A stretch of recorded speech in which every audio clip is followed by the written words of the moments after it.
aujourd'hui une série de réunions bilatérales entre plusieurs pays et Sonatrach. Et nous sommes ouverts à la discussion pour trouver les opportunités meilleures pour les deux pays, enfin pour les pays et les éventuelles opportunités intéressantes pour Sonatrach. Donc pour ce cas-là, nous travaillons sur plusieurs aspects en Afrique, même en dehors de l'Afrique, et nous sommes optimistes pour pouvoir arriver à conclure premièrement, identifier les opportunités, les étudier, parce que l'étude, ce n'est pas un simple commerce. Hein. Ce n'est pas une offre et une demande, j'achète ou j'achète pas. Parce que ici, c'est des études qu'il faut faire, qui nécessitent beaucoup de temps. Donc, on échange des données sur les gisements qui vont être étudiées d'une manière très détaillée par les experts de Sonatrach. Et on essaie de trouver s'il y a un intérêt ou pas. S'il y a un intérêt, nous sommes partants. S'il n'y a pas un intérêt, on ne peut pas partir sur des projets là où on va perdre de l'argent. Il faut qu'on soit sûr que c'est des projets qui font gagner de l'argent pour les deux pays.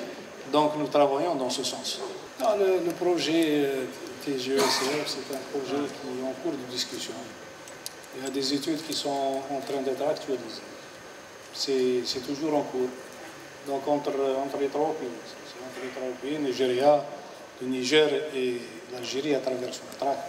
Donc à ce stade-là, les études ne sont pas encore actualisées, ne sont pas encore terminées. Une fois les études actualisées terminées, il y aura les conclusions.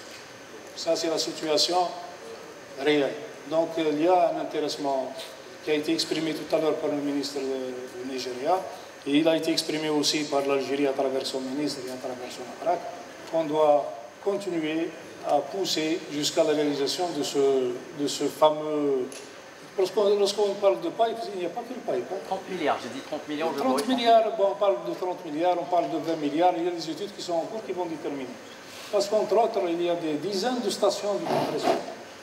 Ce n'est pas que mettre le tube sur la ligne et voilà, on a réalisé le projet. Le projet, ça nécessite des études, combien de stations de compression on doit mettre, sur quelle distance, de quel départ jusqu'à quelle arrivée, ainsi de suite. Donc les études sont en train d'être actualisées.